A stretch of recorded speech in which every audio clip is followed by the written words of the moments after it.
Hey, what's up, y'all? It's Edem with Global Abundance LLC, back with another video. And on this channel, talk all things real estate, commercial, and residential.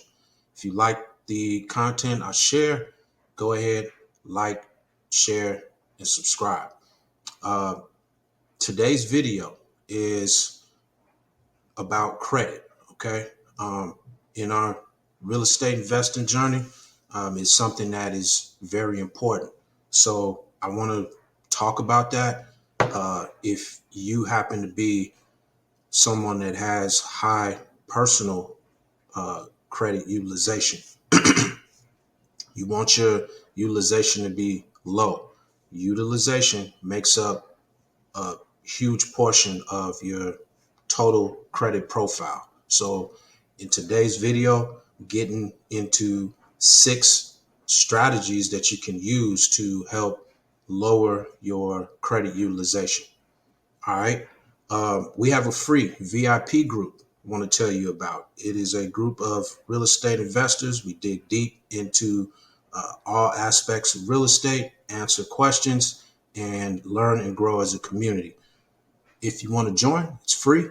I'll leave the link below in the description. All right, so let's get started.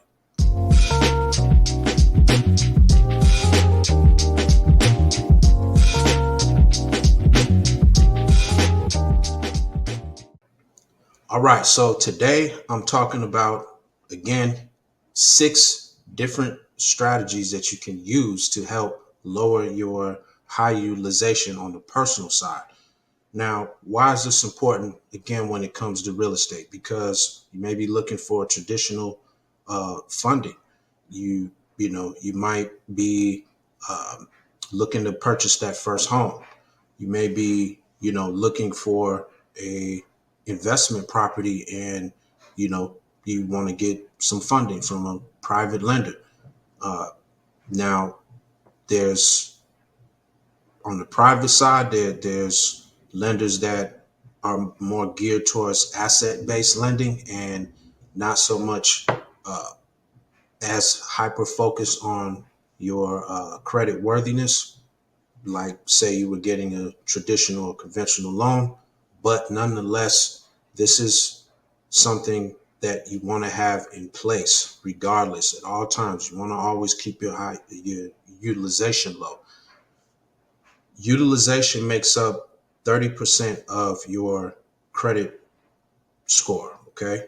35% of that is your payment history, all right? So 65% makes up more than half of your credit score, all right? It's a huge, huge thing.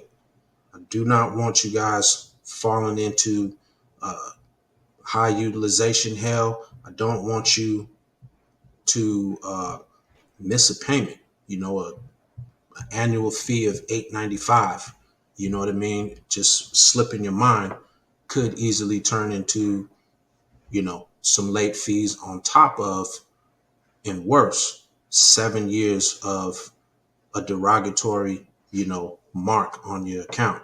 So that is not something that you want to deal with. You don't want to have to go through the hassles of trying to remove that and go back and forth with the bank or the lender and the credit and the consumer reporting agencies about that. So you just want to stay on top of this. This is why this is important. So let me go ahead and get into it. I have some notes here, but so don't mind me if I'm looking down here. The first thing I want to talk about is calling the bank to raise your credit limit. You want to, when you do call the bank to raise your credit limit or your credit card company, you want to ask if a credit line increase is a soft pull. You do not want to raise your credit limit and incur a hard pull on your credit. You want to be able to get that limit raised, which is going to lower your utilization. So what am I talking about? You have a $10,000, say, total credit limit. You have $10,000, regardless of how many cards you have. Just work with me. You have $10,000 total credit limit. Say right now you owe $5,000. Okay, so you're 50% of your total credit limit is 50% utilization. You are utilizing 50% of your total credit limit. All right. So you happen to call the bank, soft pull, great. They raise your limit from 10,000, assuming it's one card.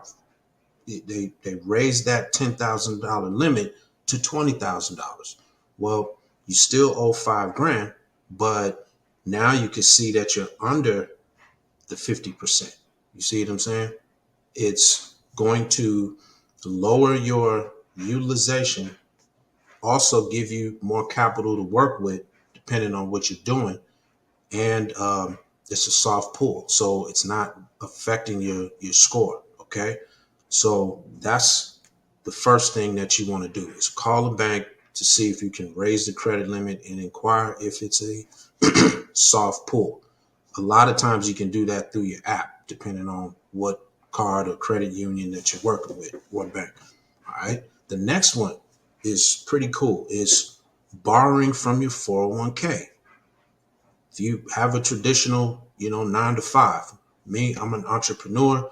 I personally haven't had a traditional W-2 9 to 5 since 2002.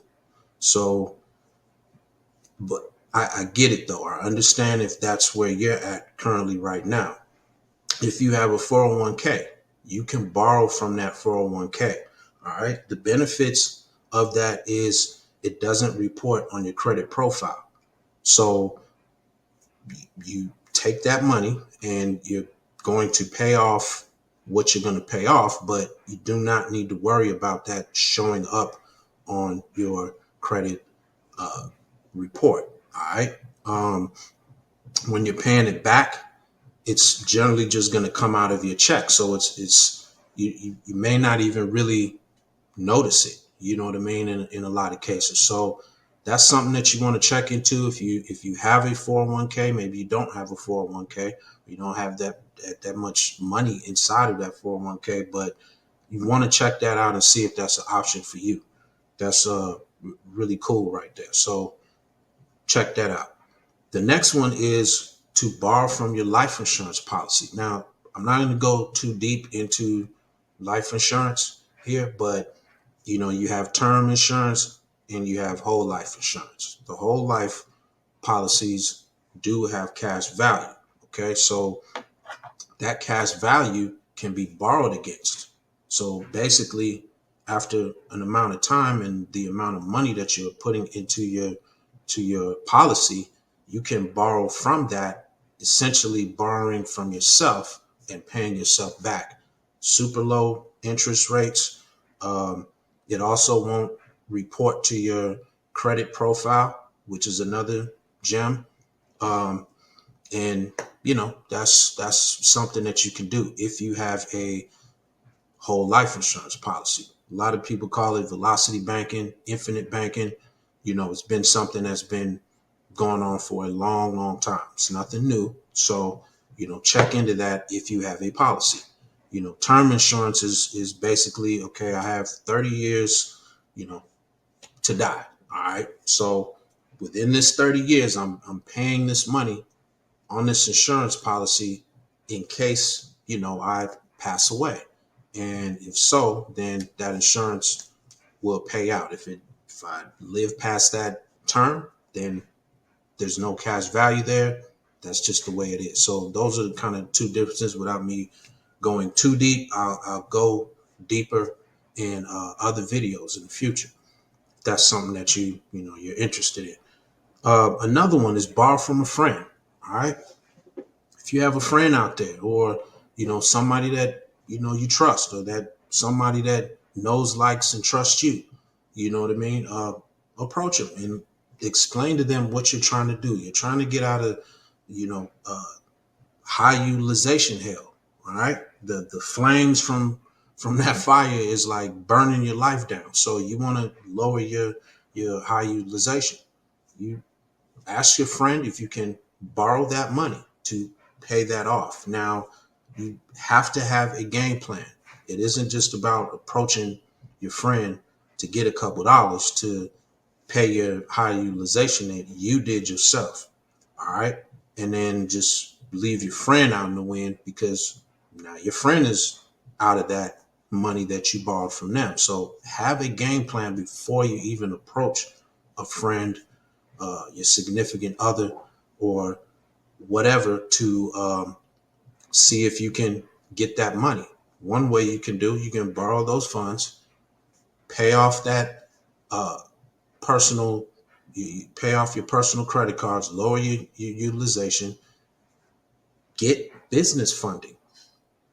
Take that funding that you get from the business and create some cash flow for yourself. Start making some money and have a game plan to pay your friend back, right? And, have some terms set for your friend. Hey, if I can borrow this 20 grand, I'm going to pay you back 10% of that, whatever it is. But go ahead and give them a little more on top of that, just for good faith in them believing in you and you standing on your word and paying them back. That's going to strengthen that relationship anyway. You know what I mean? Because we've all had friends or associates that we've lent money to and they disappeared on us, or, they turned another way on us. And, we fall out all the time over friendships and money. Okay. So if you do go that route, try to go about it the right way and have a game plan to actually pay your friend back the money. All right.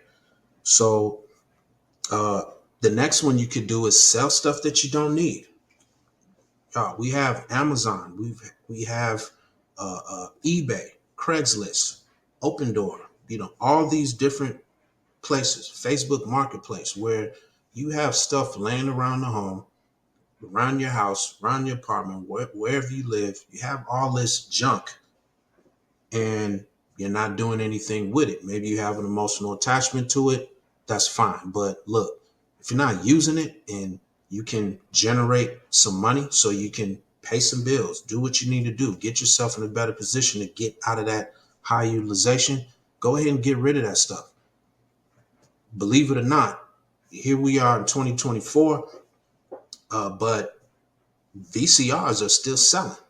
Now, unless you're, at grandma's house or grandpa's house or something like that, you're not seeing any VCR players right now or VHS tapes. We've long moved past that, but believe it or not, people still buy that nostalgic type of stuff online.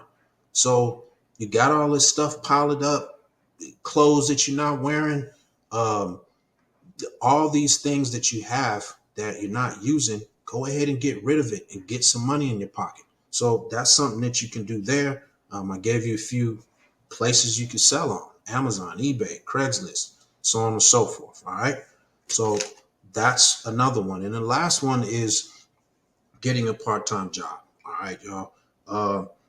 I just told you that I haven't had a W-2 since 2002. I'm a serial entrepreneur, but you have to do what you have to do. My position isn't your position and vice versa. So you have to do what you have to do. And I understand whatever you have to do without putting yourself in a trick bag and, being a stone's throw away from jail for doing something that, you did to get some money. Get you a part-time job, y'all. Humble yourself. If that's something that, you feel some kind of way about that, humble yourself, because you're looking at the long term. You have foresight and you're saying, look, I need to figure out a way to pay these bills down, pay my utilization down so I can get into a better position. All right.